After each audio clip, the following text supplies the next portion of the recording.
Hello, I'm your host, Kelly Eckhart, and welcome to The Future Edit.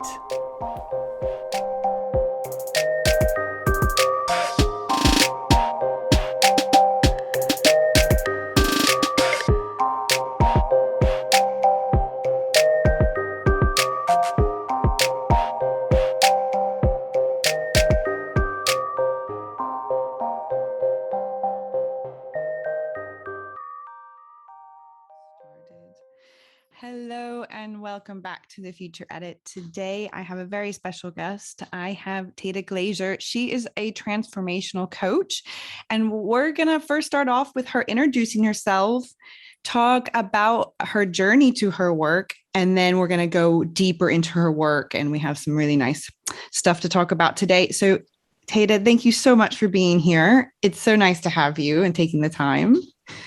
Such a pleasure.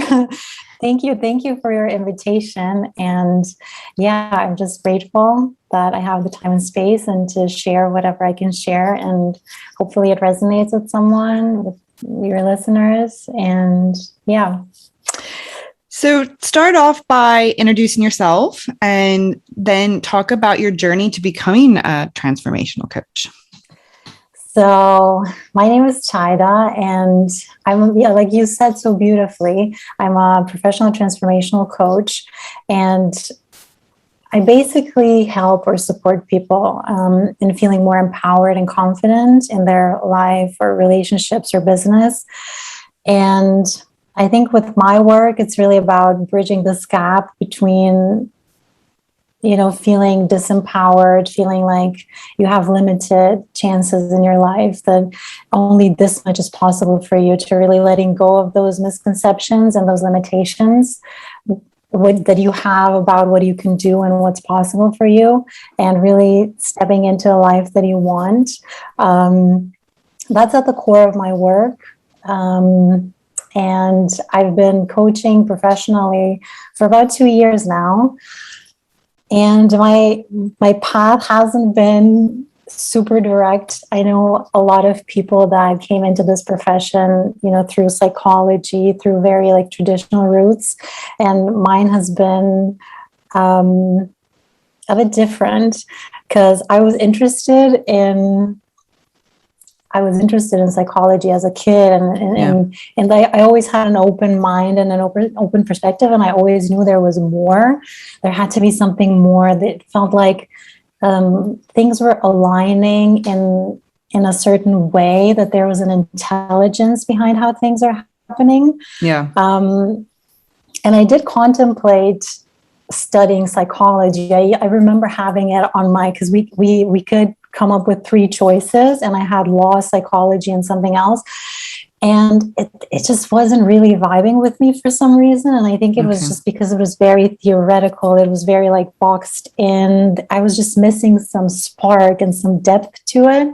Yeah. And it took me a while until I actually saw that there was, another way of helping people, which for me, obviously there's a ton, there's energetic work, dancing, like we just talked about before, acupuncture, whatever, there's 1,000 things. Yeah. But for me, I think the reason coaching really landed with me is because we don't look at it, or I didn't look at it like that when I was growing up, or my personality, but I think coaching is such a good fit for me, because it's a lot about listening. It's a lot about seeing the person and the potential. And I think these are just some natural gifts that I had that I never knew that I could use in a professional way. I just thought, it's just, sure, I can listen. So what, right? And it really, with coaching, it was it overlapped, where I was like, wow, this is a profession where I can, everything I am, because it's just me. I'm just being my genuine self and connecting the tools I have with my gifts. And I think it's just, that's what led me to coaching. Amazing, because you first studied law, correct? Yeah, law and then journalism. Okay. And so you were clearly in the field for quite a while. And so then what was that turning point, though, for you to quit law and journalism and then go this whole other direction? Did you kind of have did you have an experience that led you to this, or was it kind of just naturally leading in this direction? Yeah, well, I think there's two things that happen at the same time. I was in a job through my journalism studies. I ended up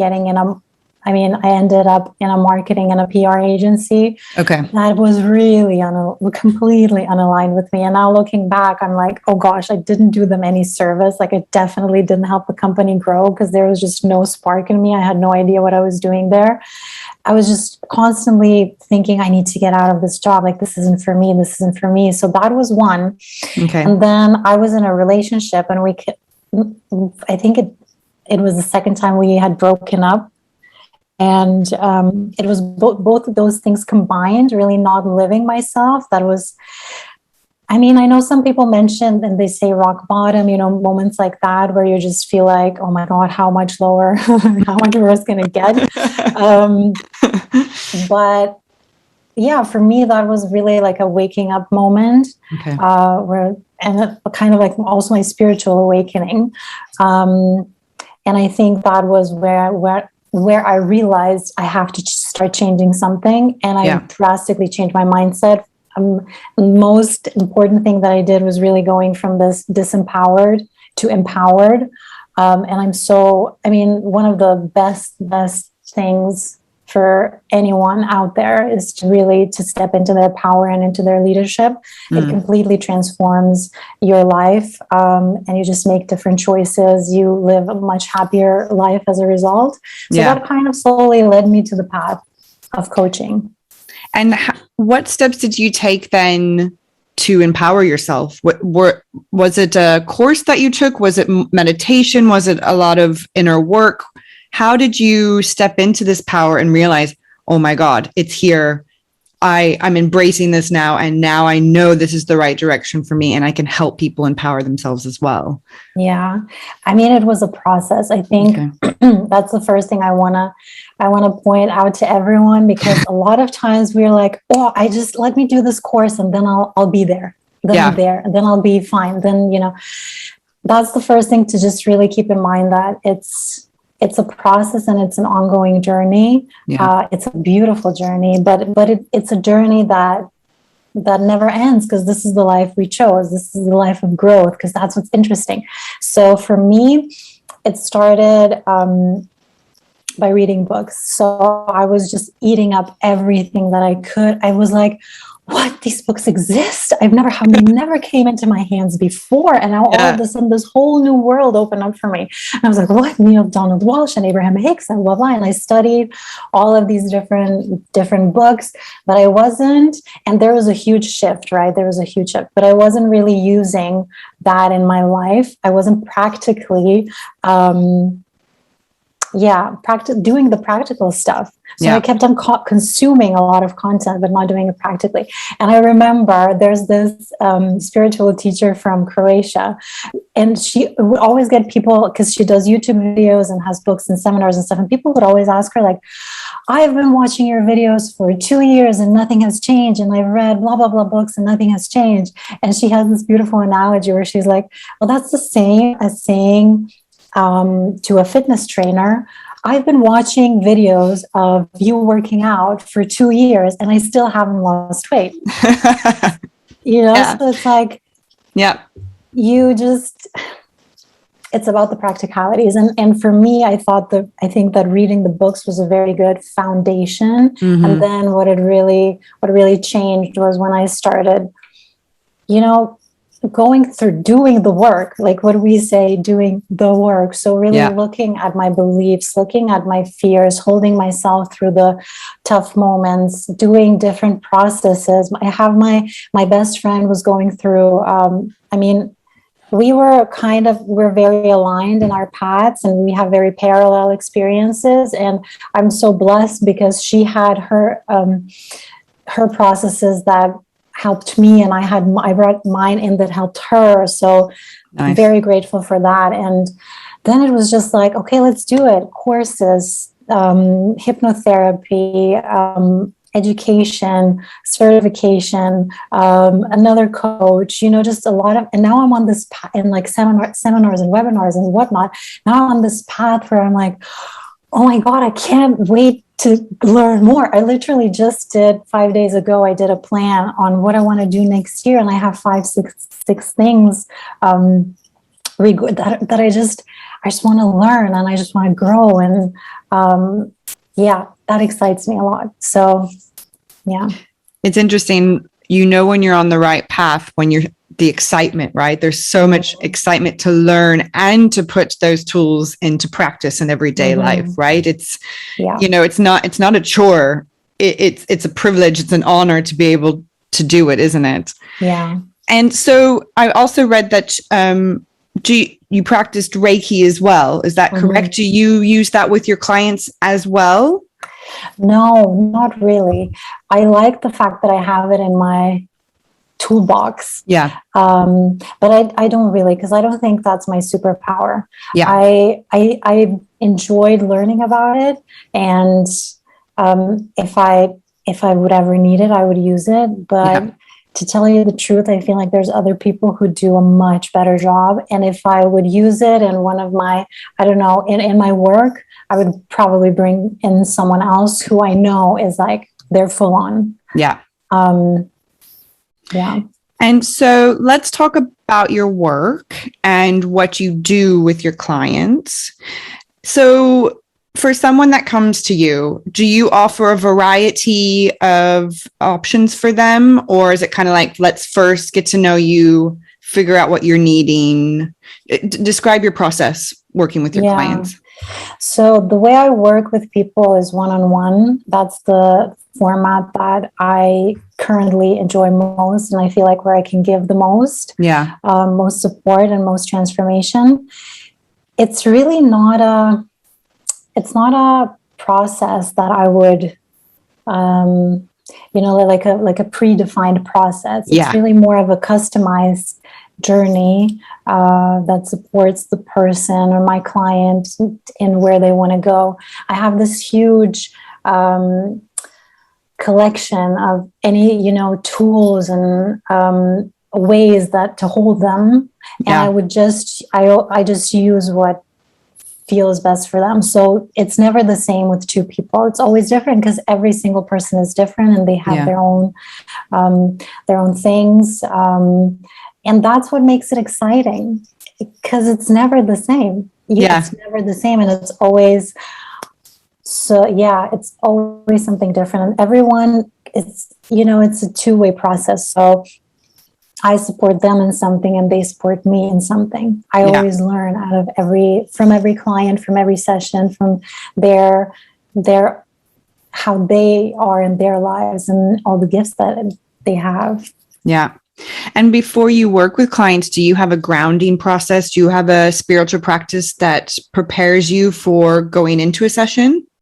I do. I have Palo Santo that I light up, although I'm being super, super cautious about how much I use it because I know that it's endangered. So I just put a little bit of it to clear the air. I set an intention.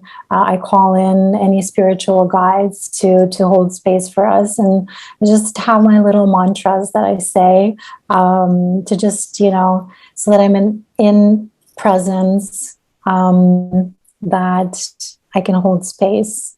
And what has to come through me can come through me. And how important is it to set intentions for yourself and when you're working with clients? Because there's so much about setting intentions. And do you find this a really, really important process with working with someone and moving forward, helping them move forward? Incredibly. It took me a while to really get the intention, but I also was like, I tried, and I've been setting my intentions, I think so, for 3 years now, but it didn't really click until maybe, I don't know, a year ago or something, where it was really like, wait, it's just about me focusing my energy. It's nothing else. And I like it because in coaching, you can set an intention to most gracefully transform something. Yeah. Or my intention is to transform something without me having to know the story. So it can be very, you really want to intentionally set the energy so that it's very gentle and you don't really need to know what's going on. So there's so many options. And I think for me, the way I set intentions is I set 3 clear intentions for the day, which is kind of like my to-do list. And it's just 3 because 3 is a perfect number because it's not overwhelming. Yeah. And then I set an intention for how I want to feel and throughout the day. So I think today was just being in presence, because I knew we had this interview coming up, and my intention was just to be in the present moment and to just, be here and be in trust. And that really helps. It's kind of like the universe hears and it's like, oh yeah, okay, let's make that happen for you. Cool. So there you go. Yeah. That's so important, to set an intention on how you want to feel as well, because me being a feeler and feels everything, and also just learn that when I manifest as well, it needs to be, you manifest how you want to feel, and then the universe will bring that in for you. It doesn't need to necessarily be a distinct thing, but a feeling. And that's such a great process. That's such a great practice. I will incorporate that tomorrow, because it's like, wow, that's really powerful, isn't it? Yeah, really. And at the end of the day, all of us want to have these things, right? And we want to have, like, I want to have an amazing relationship, and I want to have a brilliant job, and I want to have millions on my bank account. And that's all amazing. But it's never the thing that we want. It's never, ever the thing. It's how we want to feel when we get the thing. And something I tell my clients is like, I don't want you to have to wait for 6 months until you feel fulfilled. Yes. Because you can feel fulfilled today. And I'm here to help you open that up and to really find in you resources that make you feel fulfilled. So why would you have to wait for a certain amount of time? You don't have to. And plus, the way we're designed, the way, our mind doesn't really differentiate between fiction and reality. Yeah. So you can, in this moment, you can feel everything you want to feel. And I know that if, for anyone who's listening, if you're going through challenges right now, it may be like really hard to go from feeling low on your energy level and feeling sad or frustrated, and then suddenly feeling like however you want to feel in the future, like, oh yeah, I'm fulfilled, because the jump is just too high. Yeah. But it is, there are ways how you can get there. And there's, my tip would be to just slowly over time flip it, and not have the expectation that it can change from today to tomorrow. Okay. That it's just a process for. Yeah.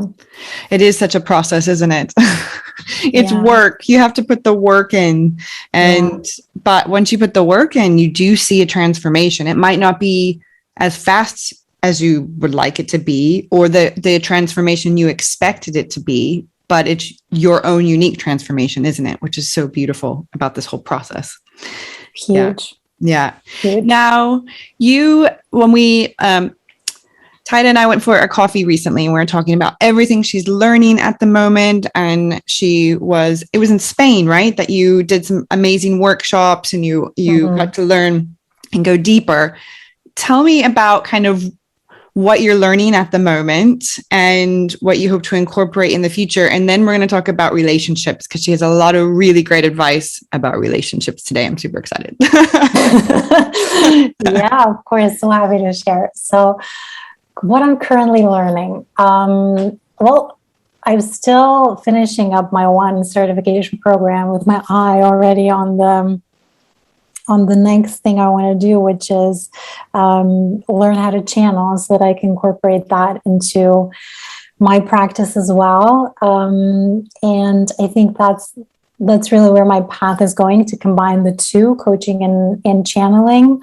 And obviously love everything and anything that has to do with relationships. It's a topic that's very present for me right now, and I just feel that I have to share.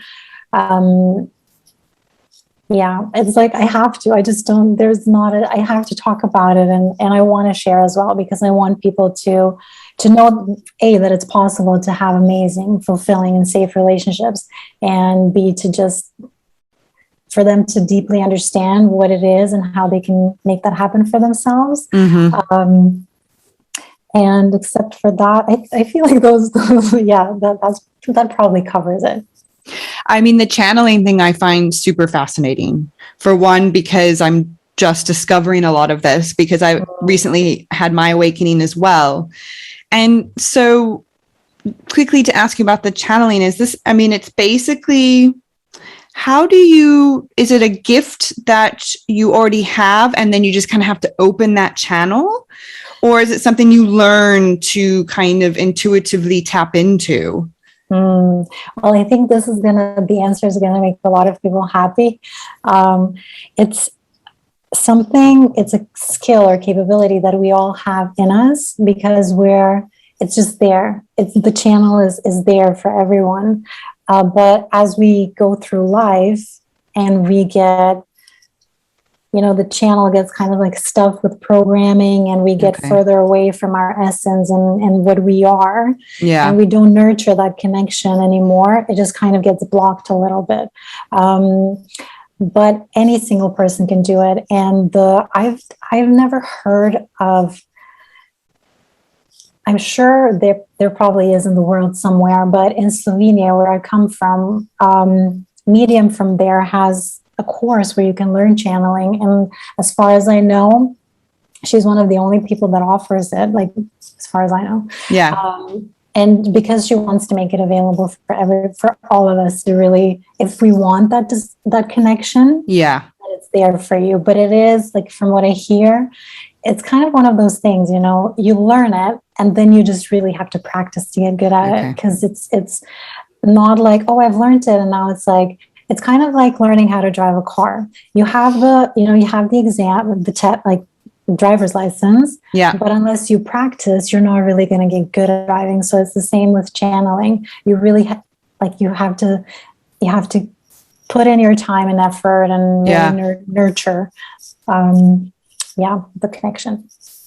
Wow, that's so cool. And so then when you put into practice, do you practice with yourself, or do you get to practice with friends, or how does the practicing work? It's so interesting. Yeah, with yourself. Amazing. And with your friends. I mean, I'll know more end of November. Cool. When I'm I'm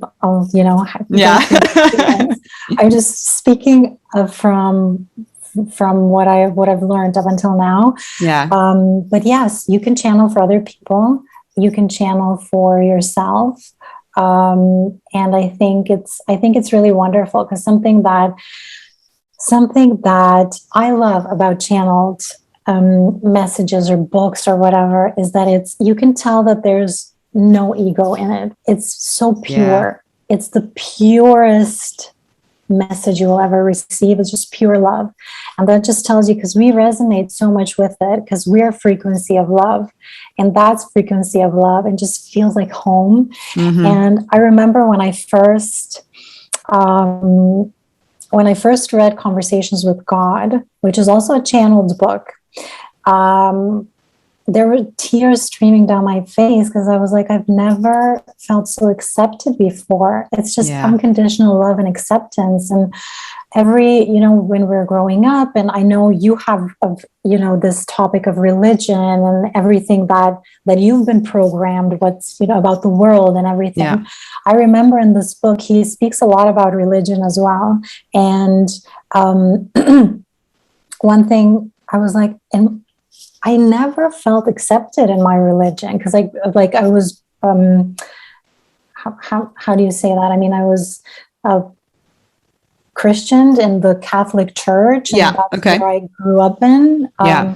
And I never felt fully accepted. There was always like parts where you're sinful or that's not good. You're supposed to be this, you're supposed to be that, you're not supposed to do this. So there's a lot of limitations.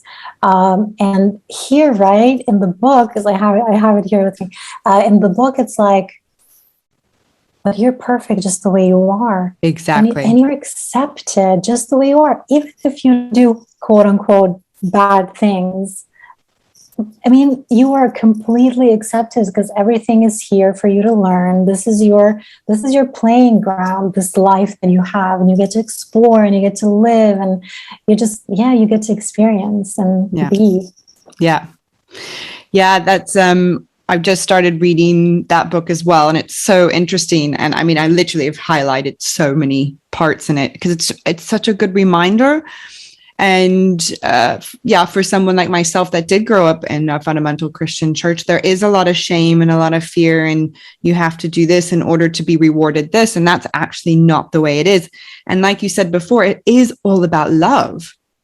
And I love the fact that you said we are the frequency of love. It's so true. And once we learn that, it can be quite a freeing, it can free us from a lot of this heaviness that we feel, which is a beautiful, beautiful thing. And yeah. And one of the favorite questions from this book in particular is, what would love do? What would love do? So whenever you're in a situation where you just don't know what to do, or you're looking for some guidance, I think that's a good question to keep in your pocket and to journal on. What would love do in this moment? Because, love will always come from the most purest place, and it just allows you to really strip the ego away and come back to your essence. And a lot of times, it would just let it go. Yeah. It would just accept. Yeah. It would be okay. God, that's so true. What would love do? That's a really good question to ask. Oh, I will definitely be writing that down. And you can also apply that to relationships as well, right? When you're in a relationship and if it's a good, healthy one, that's something you could ask yourself as well, right? Yeah. And I mean, it's not just, I think something that I want to also bring awareness to is that a relationship is more than just a partner, a romantic relationship. Yes. I think we often forget that our life is full of relationships. It's not just, but we're focused on one. We're like partnership, romantic partner. That's where I'm like focusing my energy and stuff. But relationships are everywhere, and you can use every relationship in your life to learn, to transform. And obviously the beautiful thing about this work is once you really transform it from the root in one relationship, it transforms every other relationships in your life.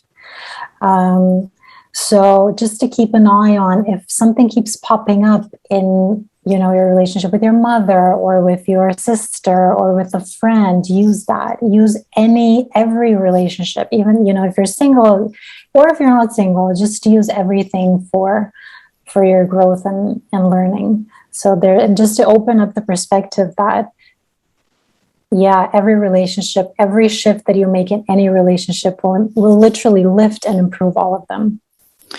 Ooh, that's interesting. Yeah, it's really important about relationships with family, because it's quite interesting how some people have very close relationships with their family and others have no relationship at all, and how that can actually affect every other relationship in your life, right? Yeah. In relationships in general, the romantic relationships will probably open up the deepest wounds, because when we look for partners, and I think this is something that a lot of people don't realize, when we look for partners, it's not as random as we may think. It's really calculated, because I'm going to say we're divinely orchestrated. I should say like that, divinely orchestrated by the universe, because we will always be attracted and interested in people that have the qualities that we saw our primary caregivers inhabit when we were little. And we always look for, because that's familiar, that's what we know. And we go out into the world, and then we look for someone who kind of fits that description from what we know from when we were little. Yeah. And because the primary caregivers, or in our relationship with the primary givers, there was a lot of wounds that were created.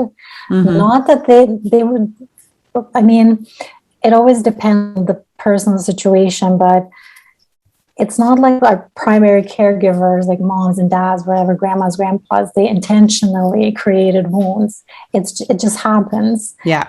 It's just a phase of life. They may not be there for you one day because they have an urgent errand to run, and it creates a wound that you then carry with you. And then you go into life and you choose and you're attracted to a partner. You're both attracted to, what you learned from the primary caregivers, like those aspects. And then you get the opportunity to heal that wound and to grow with them. So yeah, that's one of the most important aspects of relationship, and especially in partnerships. It triggers a lot of those old wounds, because there's a lot of intimacy, there's a lot of connection, there's a lot of a lot of things are intertwined, and it's just we kind of want them to be like, I'm sure this will be familiar to some. It's like, I remember when I started my last relationship, previous one, I was thinking like, now I have someone who's always going to take care of, like, now, because when I was growing up, I didn't grow up, like my dad lived in another country, so he wasn't like physically present in my life. I was like, now I finally have someone who's always going to be there.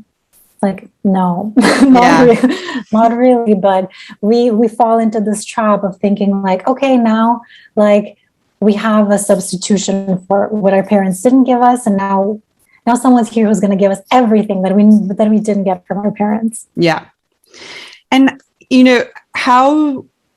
so you have, stumbling over words. So basically you have some individuals that they do end up picking in a romantic relationship, someone that was like their parents. So for instance, their dad was a bit of abusive and a little bit, how does one break that cycle of finding a partner that is not like their caretaker growing up? Because you see this constantly, right, in relationships. So they're trying to fix them because they tried so hard to fix their parent, and so then they think they can fix their partner. How do you break this cycle? First thing is always starting with awareness. It's like really I mean, there's a whole, I would first start with why we start a relationship. So what's the reason? A lot of us start relationships for the wrong reasons, so to speak. It's not like an opportunity to grow, but it's more like, what can I get? What can I get out of here? Okay, yeah. This? And there's always the sense of neediness. Like I say, now I want you to be my savior. I need you to do this for me so that I feel good. I need you to be like, So really getting clear on why am I stepping into this relationship and what can I give, not just what can I get, and really defining how you even want your relationship to look like. Because we're not aware of what we like and our boundaries and what type of relationships we want to live. So that's where you start. It's the fundamentals. And then when you realize that, there's some parallels between you realize that you're getting triggered. Your partner triggers what your parents trigger. And you can recognize this very easily, because when you get triggered by your partner, it's going to feel like it's like you've been transported 20, 30 years back, and you're in that little room, you're in there. It's like your little kid is speaking, and you react literally like copy paste. You react the same as you did in that situation 30 years ago. Yeah. So you're going to know, right? Well, when you wake up and like, wow, why am I reacting like this to a situation that maybe isn't even that pressing in the present moment, Yeah. but it's just because it just triggered that wound. You're like, well, yeah, crazy. So you will recognize that, and then it's really about asking yourself, what am I needing from this? So first clearing the trigger. So it's like, what's underneath? What's the vulnerability? What's the wound? And what do I need? What does that part of me, that little child of me, what does it need, or what did it need from my parents at the time? Because that's where it's going to heal, right? If you go back and you heal that. And then it's about giving that to yourself. Yes. And that's your number one task. So it's not, I see a lot of people focusing on, let me fix this relationship with my partner or my mom. First thing, you fix your relationship with yourself. Yes. That's the first thing, because your partner and whoever else, there are always going to be a mirror for your relationship with yourself. So if you feel not seen, the question is, where am I not seeing myself? Mm. If you feel like you're not getting any attention, where am I not giving myself attention? Yeah. And then it's about, let's slow this down. Let's really, really slow this down and see how I could give that to myself. How could I, because we're so precious, and we just don't realize that. And as soon as we the thing is, this has monumental changes on your life, like monumental. When you start treating yourself the way you want to be treated, you will really start feeling your value with your whole body and soul, and you will not allow people or relationships in your life that are less than that.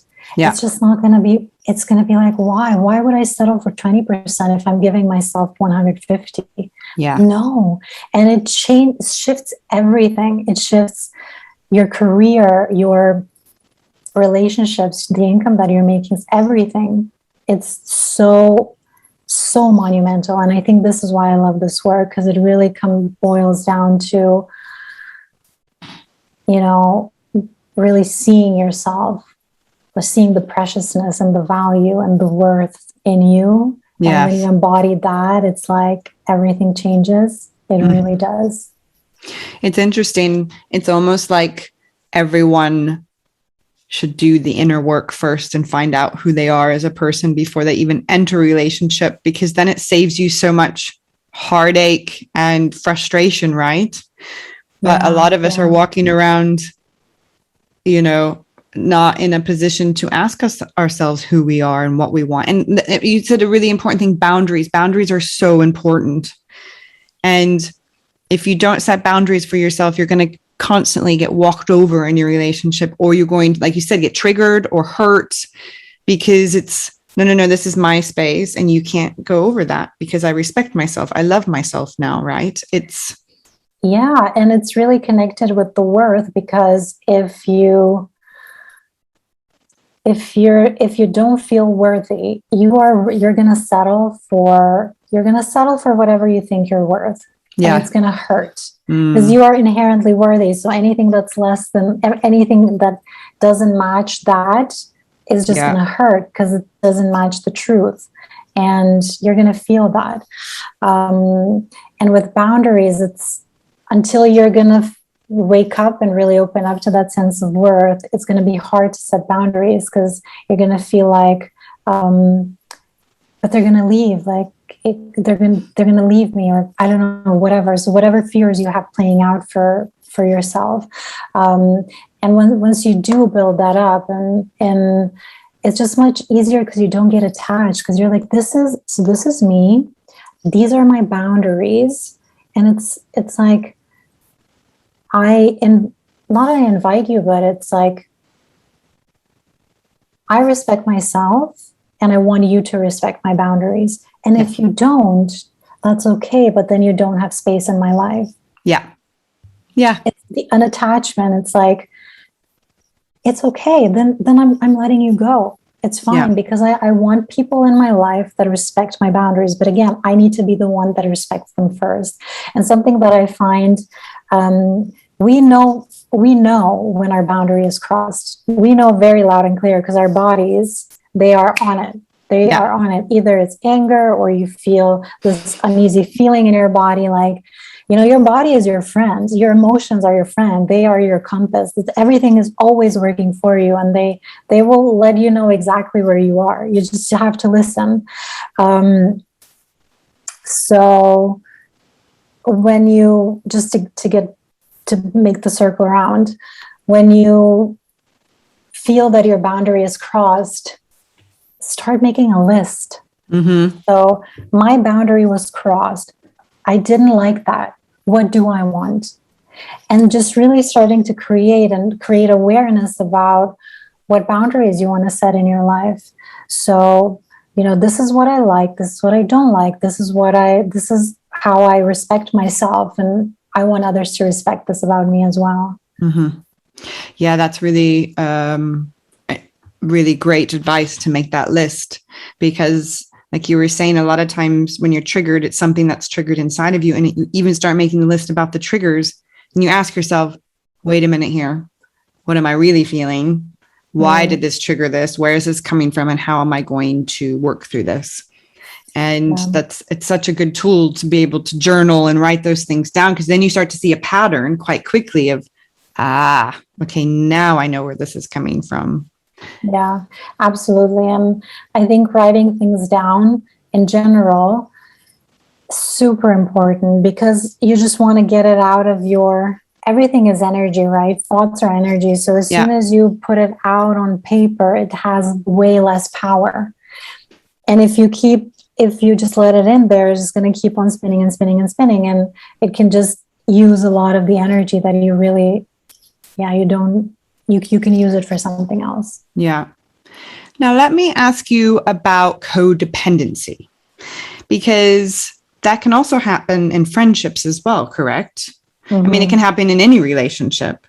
And how do you, notice that it's a codependent relationship? And how do you, set boundaries so you don't have a codependent relationship? Well, the interesting thing would, of course, be to see where it's coming from. And underneath the codependency, there is probably a need for something. You need that person to give you something, or you need to get something from that person in order to feel a certain way. And there's nothing bad about that, because that's just how we've been taught. Our whole, whatever we consumed in the society, from media to books to movies, whatever, everything's been teaching us that, a person's going to give you something. Someone else has to give you something to be whole or whatever. Yeah. So, of course, after receiving messages like that for your whole life, that's just what you're going to believe. And you're going to really think that that person's going to give me something, and then combined with a need, which is, of course, an unhealed childhood wound again, it's gonna create that. The obvious sign would be that you, again, this feeling of need. I need something. I need them to be there. Otherwise, you're not okay. And then it's just about unpacking that need and seeing what's underneath, what's in there, and how you can, again, shift that and integrate it so that you feel good and whole, and you can give that to yourself. And again, as soon as you give it to yourself, you don't need it from another person. Yeah. And that solves the balance in the relationship. But it's really about looking at yourself first. Because that's the only power we have, right? We can only work on ourselves. Yeah, exactly. And when you're working with someone, are you just working individually, or do you also coach relationships as well, like two people, or do you prefer to work with that one person at a time to kind of, because you, like you said, it's individual, right? So you have to fix yourself first, you know, in order for them to be able to fix their relationship too, in whatever relationship it is. Yeah. Some individuals, their partners aren't interested, or they're not there yet. So they do the work on themselves. And obviously, whenever you work on yourself, your relationship is slowly going to change and shift the dynamic, because as soon as, you know, there's just, it's just going to change naturally. It's the effect that it has. With couples, I would create a special container for them, like a special container where I get one-on-one time and a combined time. Nice. So it's absolutely helpful if both people are interested in healing their relationship, and they show up for themselves and for the relationship. So that is the optimal, I should say. Definitely. And what advice do you have for someone then that is in a relationship and they are doing the work and they're so desperately wanting to get to know themselves, but their partner is not interested at all? And clearly this is going to affect the dynamic, right? Like you said, when you're doing the work, that is going to help them along because they're going to see this change. It's whether or not they accept that change of the other person, correct? And how do you help that person, their partner, kind of come into the light, come to terms with there needs to be a change? Yeah. So, well, we don't know. Yeah. We don't have that power, do we? No. If it's their time, if they will ever wake up from, when I say wake up, I really mean wake up to your wholeness, to your potential, wake up just in the sense of testing out whether is everything that I'm living true and aligned with me, or have I just bought into something that's really not what I deeply, deeply believe in? So that's what I mean when I say waking up. So we don't know their path, the paths of their souls, or whatever their lessons are in this life. It could be that they never will be interested or open to waking up, and it serves them more to just stay where they are. I think every person has to stay true to themselves, because you are the only person. You're the only person that you have to look after and take care of. And if you ever compromise for someone else, you're going to hurt yourself and you're going to hurt them. Yeah. So if you are being pulled in this direction of growth and spirituality and you don't go there, it's going to hurt you and it's going to hurt them in your relationship. So you're doing a disservice to everyone. Yeah. So what I'm saying is you have to follow your calling. Yeah. You have to, because that's what you came here to do. So you follow that calling. You do whatever you can. You just follow yourself, and then you see how the relationship unfolds. I think with this conversation, there's one aspect also that I want to mention. There's a lot of fear in relationships. It's like, if I grow and the other person doesn't, do I want to stay in this relationship? Or is that relationship still serving me? And I just read something beautiful today that I want to share. It's like, one, it's really seeing the attachment to the relationship, because that was my personal experience. I was more attached to the relationship than my growth.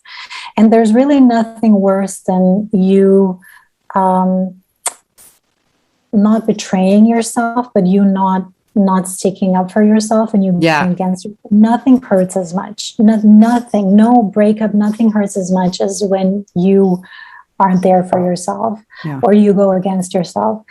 You're the most precious person to yourself. Yeah. That's the first thing. So you would always just follow yourself and follow your growth and where you have to go, and really check in being okay with the fact that sometimes relationships are meant, they have fulfilled their purpose with a certain person. And being okay with that and knowing that you're letting yourself go into a better future and the other person into a better future. Yeah. Being okay with that, because it can and it will happen as we grow. People will leave our lives, but only to make space for something that is more aligned with us. And I think there's this image or something, again, from this programming, that so we reach a certain age and then we get married, and then it's like that one person for the rest of our lives. And that's so deeply embedded into our whole being. And we're so attached to it being that exact person and no one else, because I want to make it work and it has to be this person, that we're just not ready or willing to let go. But I just want to invite everyone to just look at it more fluidly. It could be this person, but it could also be that there's going to be 5 people. Yeah. There's going to be 5 people throughout the course of your life that are all going to bring you so much growth and love and just beautiful experiences where you really mutually grow. It could be one person, but just to be, to open up your perspective and just to allow it. And I think what I really love is from Abraham Hicks. They always say you don't want to promise something today that you don't know in 20 years whether you're still going to be able to hold onto that promise, because in 20 years you're going to be a different person. Yeah. So they really invite us to just say, to choose every day and to give both partners the permission. Okay, let's give ourselves the freedom to really make a new decision every day. Is this relationship something we're still choosing? Yeah. Is it something we really want? And then this relationship is based on freedom and not on this need for stability and safety or whatever else we want, Yeah. And really ask yourself, and they say, I like you pretty well. Let's see how this goes. Like, every day you're like, okay, I still like you well. Let's see how this goes. So it brings a bit more freedom, and you have more options to choose. Because as soon as you're like, no, it has to be this person, you're closing doors for yourself and you're not really giving yourself the options to choose anything. That's an interesting point. My husband and I just had our 13-year wedding anniversary, and we both are in agreement that we are choosing this relationship every day, because we both understand it hasn't been easy. It's a lot of work, but we are both as individuals allowing the other person to grow and to change. And just as long as we keep that open communication about what it is that we need for ourselves, then you have that freedom, and if it does come to a point when, okay, like one person is going this way and the other person's going that way, then you come back together and say, okay, are we choosing this today, or is something else need to change? But it is, like you said, so crucial. You are making that decision. And as soon as you don't feel like you're stuck, then it's actually quite freeing in any kind of relationship, whether it's marriage or not, to say, oh, I have the freedom to choose that I want to be in this marriage today. And then it's exciting. Exactly, because you don't have those like shackles, and it's like, oh, something's holding me back. And that's why a lot of people in marriages feel like I love this saying. I think it's also in Conversations with God. When you go into a relationship, you want to be more than what you are. You don't want to be less than what you are. And a lot of people step into a relationship and they end up being like less. They just diminish. Yeah. It's just like their light goes off and their sparkle goes off. And you really want to be in a relationship where you grow and you're like, wow, and where it really gets better and better with everything. Not that it gets worse and worse. Yeah. And it does. Because marriage, it's supposed to be, it's like an agreement of it always obviously depends on people everyone should make their own definition of whatever they want. Yeah, I'm not here to say there's like one, like whatever. Your relationship, you are the creator. Yeah. do whatever you want, as long as you and your partner are clear about what it is, and that you're clear about your own boundaries. Yes. And that you both agree and respect the boundaries. That's good. But yeah, I don't know what I was going to say, but I think it's just about, really respecting each other, and defining something that works for both. Exactly.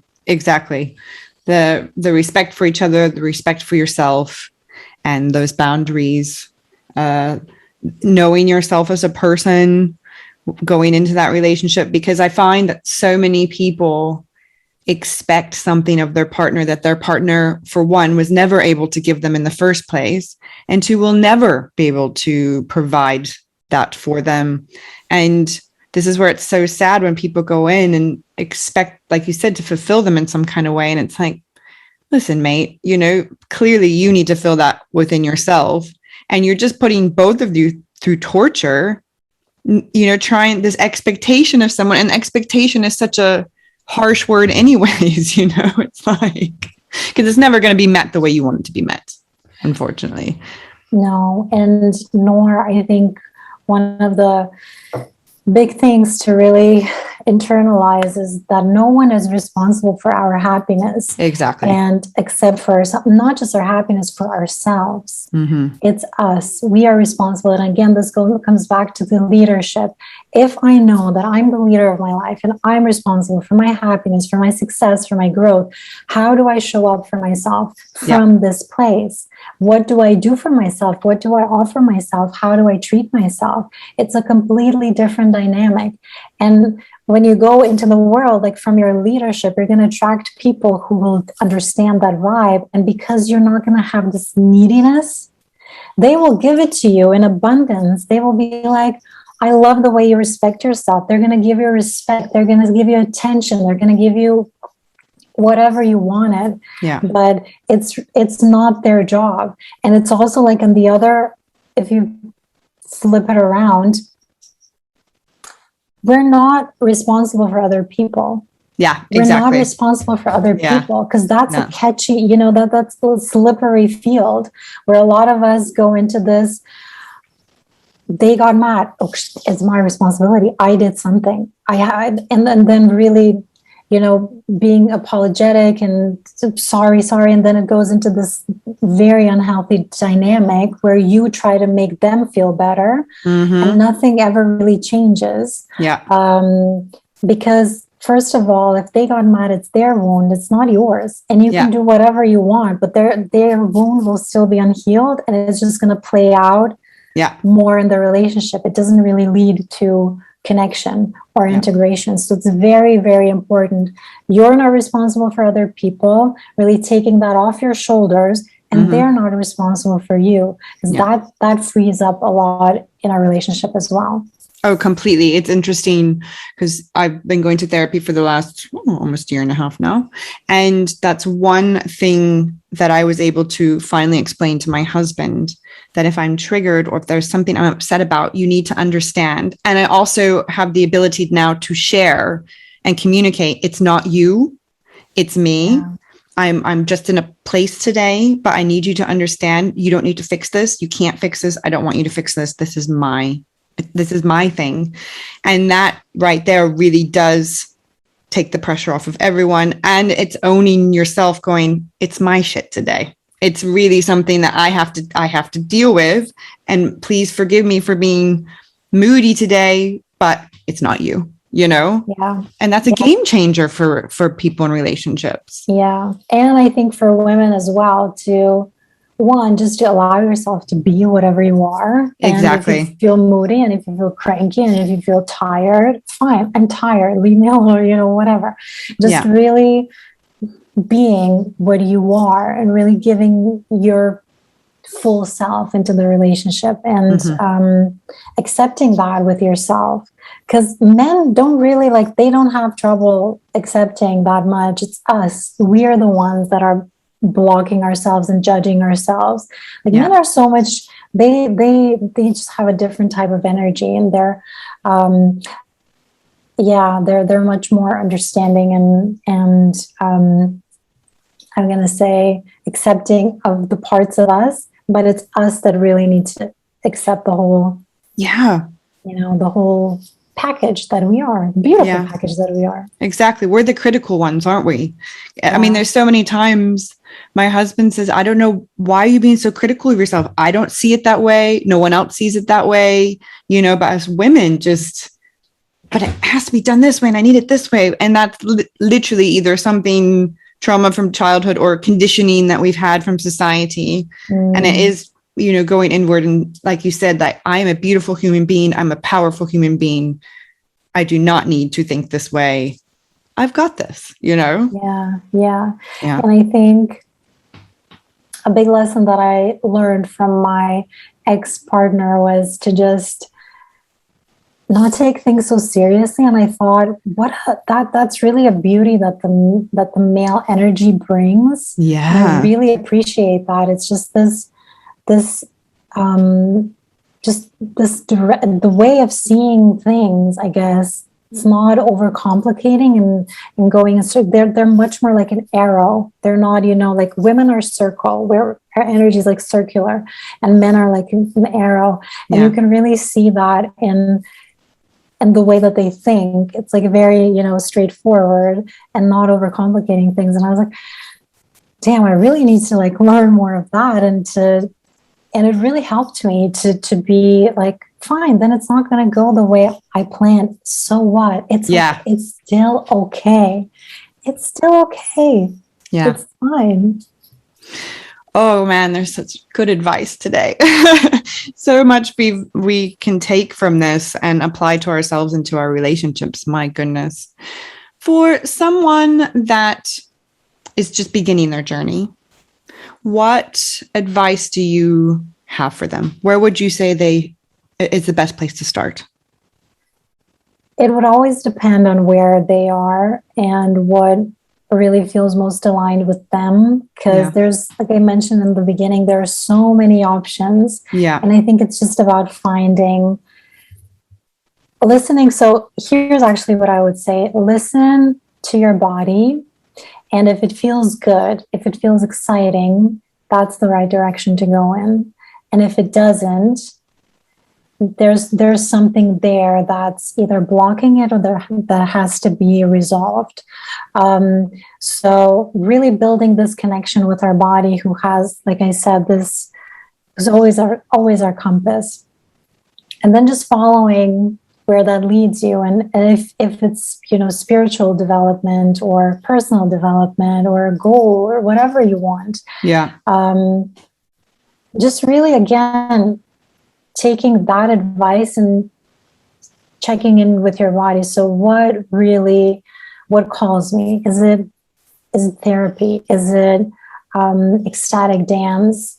Do I just want to read books now? Do I want to get a coach and move forward?